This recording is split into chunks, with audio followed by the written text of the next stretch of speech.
terutama Ibu Titin yang hari ini mau berbagi praktek baik di sekolahnya kita untuk berbagi tentang disiplin positif yang kami dapat di Guru Penggerak. Nah, terima kasih Bu Yustina selaku Kepala Sekolah sudah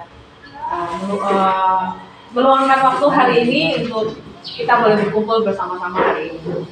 Dan terima kasih juga untuk semua Bapak dan Ibu Guru yang sudah juga meluangkan waktunya hari ini. Untuk selanjutnya saya serahkan ke Ibu Titin yang akan berbagi praktek baik untuk kita semua terkait dengan disiplin. Saya persilakan. Bersyukur buat kesempatan buat waktu sini. Komisi izinkan kami belajar dan mengajar. Semua karena kasih-Mu, apa yang kami dapat, apa yang kami pelajari, buat kami lebih maju lagi Tuhan. Terima kasih Tuhan, hikmat, daya tangkap, daya serap yang kuat setiap kami yang ada tempat ini yang mengikuti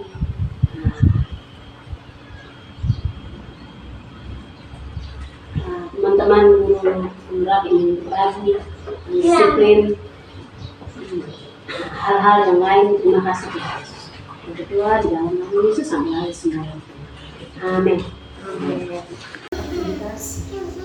Jadi ketika kita akreditasi itu semua hal-hal itu ditanya. Jadi waktu rapat membutuhkan visi misi itu nanti di dokumentasi rapatnya, terus hasilnya seperti itu.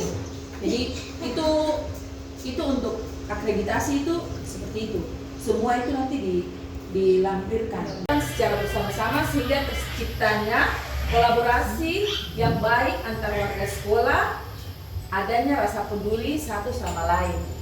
Jadi kalau kita sudah buat budaya positif di sekolah, dengan sendirinya anak-anak itu dia mengerti, dia paham bahwa saya tidak boleh begini, saya harus seperti ini, karena kita sudah mendidik mereka dari kecil. Alangkah bagusnya kalau ada guru TK. Pertumbuhan paradigma stimulus respon. Yang kedua, konsep disiplin positif. Yang ketiga, keyakinan kelas. Yang keempat, pemenuhan kebutuhan dasar manusia. Yang kelima, posisi kontrol. Yang keenam, segitiga restitusi. Tapi saya tidak mengambil semua, Bapak Ibu Guru ya, saya cuma konsep disiplin positif dan keyakinan kelas. Karena yang banyak itu saya pikir nanti kalau Bapak Ibu memakai, biasanya apalagi kita punya di sini sudah masuk ikut KKD, Ibu Darwati orang yang sangat mantap di dinas pendidikan dan dia dipakai jadi tutor untuk Provinsi Papua. Jadi kalau dia memberikan materi sangat bagus, Ibu Kepala Sekolah dulu baru ya sekarang. Oke, kita lanjut. Itu disiplin positif. Disiplin berkaitan dengan tata tertib, aturan atau norma dalam kehidupan bersama yang melibatkan orang banyak. Jadi kalau disiplin positif itu berarti bukan kita sendiri yang harus buat disiplin itu. Kita sama-sama yang sekolah. Suatu pendekatan yang menerapkan disiplin dari dalam diri anak dan tanpa hukuman dan hadiah. Dengan menerapkan disiplin positif diharapkan tindak kekerasan dapat dihindari. Di sini yang kita akan berbicara tentang ada di lingkungan kita punya lingkungan sekolah. Hukuman dan tidak ada pemberian hadiah. Kita berikan dia itu konsekuensi. Jadi ketika dia tidak buat PR, kita tanya dia, kalau kau tidak bikin PR, terus bagaimana? Mau jawab bagaimana sekarang supaya PR itu jadi dulu bisa periksa. Kita buat konsekuensi sama dia. Kalau kau tidak buat, nanti kan pernah dapat nilai seperti itu. Jadi kita harus ramah. Itu yang dibilang sekolah ramah anak itu seperti itu. Dan saya rasa kita di bagian Indonesia Timur tidak bisa bikin barang itu. Dilema.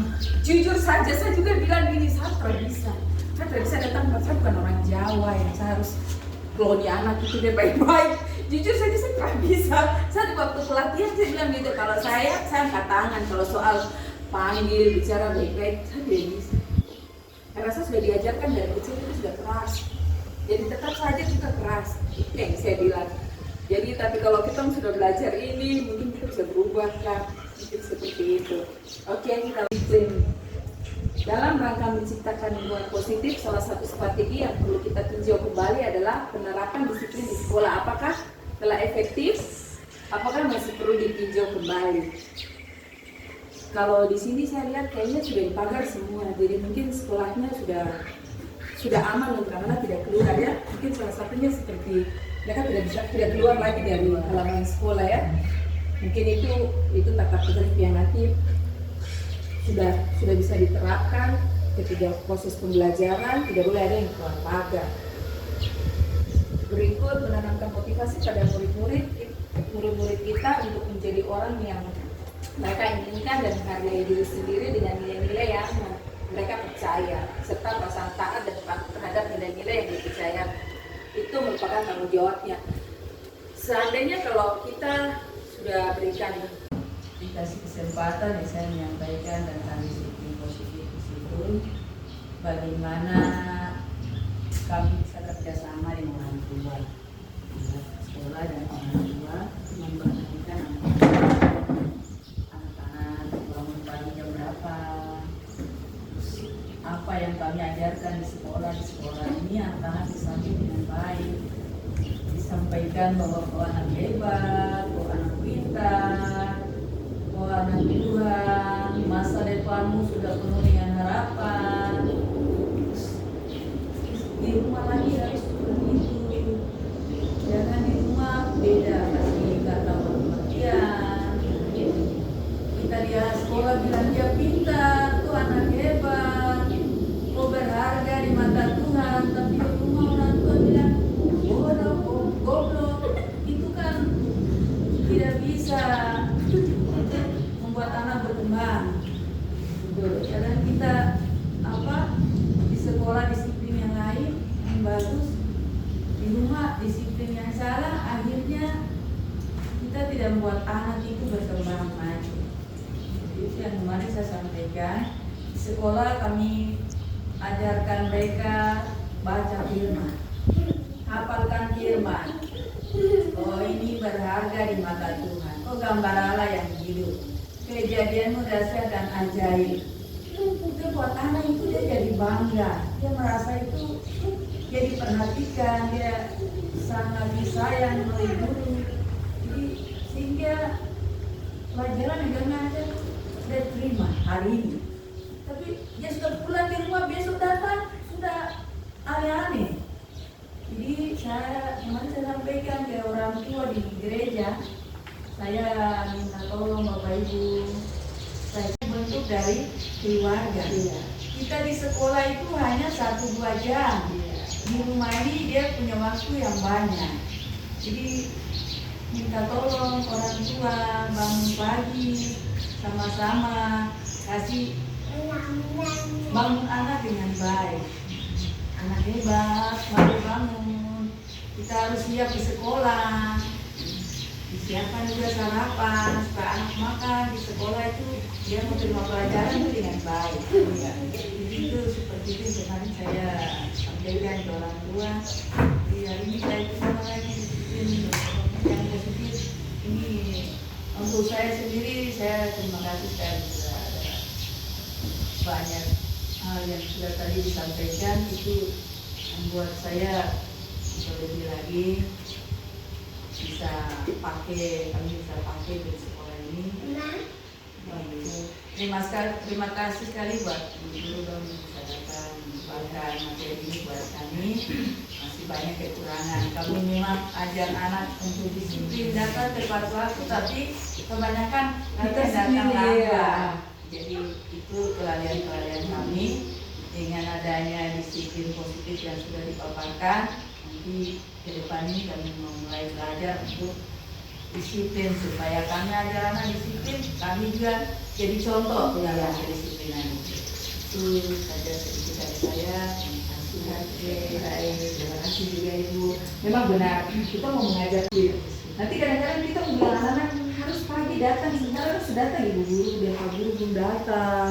Terus kemarin Bu Guru dan Pak Guru bilang itu harus pagi, sementara Ibu kalau bisa kita mungkin lebih awal dari mereka.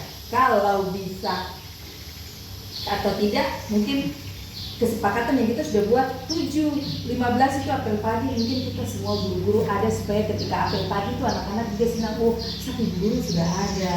Berarti selesai dari lapangan saya masuk, satu guru sudah ada di kelas.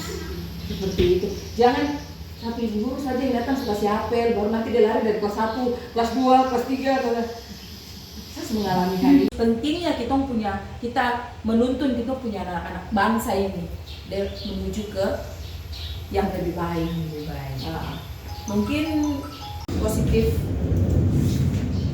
yang didasari oleh motivasi dari dalam diri murid. Itu yang tadi saya bilang, kalau di dalam sekolah juga kita punya kesepakatan sekolah. Mungkin di ibu kepala sekolah nanti ke depannya kumpul dengan teman-teman guru buat kesepakatan sekolah. Nanti kesepakatan sekolah itu yang nanti dipampang di luar. Seperti tadi yang saya punya sekolah kami punya ada disiplin siswa kita pajang di luar juga. Terus kesepakatan sekolah juga kita taruh di luar. Jadi itu kesepakatan antara kita tidak meminta pendapat dari anak murid, kita sendiri ya kalau peraturan. Tapi kalau keyakinan kelas itu kita minta persetujuan, kita minta pendapat dari anak-anak murid supaya mereka punya mereka punya usulan, mereka punya apa itu kita lihat kembali, yang baik kita ambil, yang kurang nanti kita jelaskan ke mereka. Nah ini dia kurang tepat untuk di kita kelas, jadi kita jelaskan ke mereka baik-baik supaya tidak kecil hati begitu kalau dia punya pendapat itu tidak diterima. Jadi itu perbedaannya di situ. Kalau peraturan kita tidak butuh dari yang lain, tapi kalau keyakinan kelas kita berembuk bersama dengan siswa. Nah tujuan diterapkan keyakinan kelas itu memiliki dampak yang kuat terhadap motivasi belajar siswa. Jadi siswa dia merasa bahwa pendapat dia itu diterima. Itu yang nanti membuat dia termotivasi untuk selalu ke sekolah. Saya harus ke sekolah karena saya punya usulan, saya punya pendapat, ibu guru dia terima, dia sudah pajang di kelas. Seperti itu akhirnya membuat dia semangat untuk ke sekolah, dia semangat untuk belajar. Dengan semua kegiatan yang ada di sekolah dia akan rajin untuk ke sekolah. Nah, langkah-langkah yang perlu dilakukan dalam menyusun kesepakatan kelas itu antara lain, yang satu, tanyakan pendapat tentang masalah dan harapan kelas kita. Jadi kita tanya sama anak murid begini, kita ke kelas seperti apa begitu. Nanti anak-anak kan pasti bilang, Bu Guru saya mau begini, Bu Guru saya mau seperti itu. Nah di situ pendapat anak murid itu baru kita ngambil, yang baik ya kita ngambil, dan tidak nanti kita ngambil. Tapi saya pikir kalau anak-anak itu dia senang kalau ketika kita ke kelas itu dia rame seperti kayak kita dekorasi.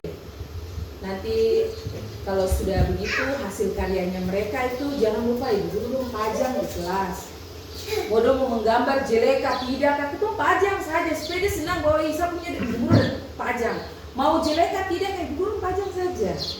Bikin saling menghormati dan menghargai, bersikap jujur dan bertanggung jawab, menjaga kebersihan kelas. Ini contohnya seperti ini. Mungkin Bapak Ibu guru dong nanti berembuk dengan anak murid, apalagi yang mau ditambah kesepakatan kelasnya. Kesepakatan kelas dengan keyakinan kelas sama saja nih. Sama ya, bisa ya, sama aja. Keyakinan kelas atau kesepakatan kelas. Nah ini contoh yang ada di sekolah, saya tidak tulis di atas itu. Itu ibu guru yang buat, itulah dia punya contoh kesepakatan keyakinan kelas 6-nya. Itu dia punya contoh seperti begitu. Nanti Bapak Ibu guru dong bisa bikin, baru tempel di kelas.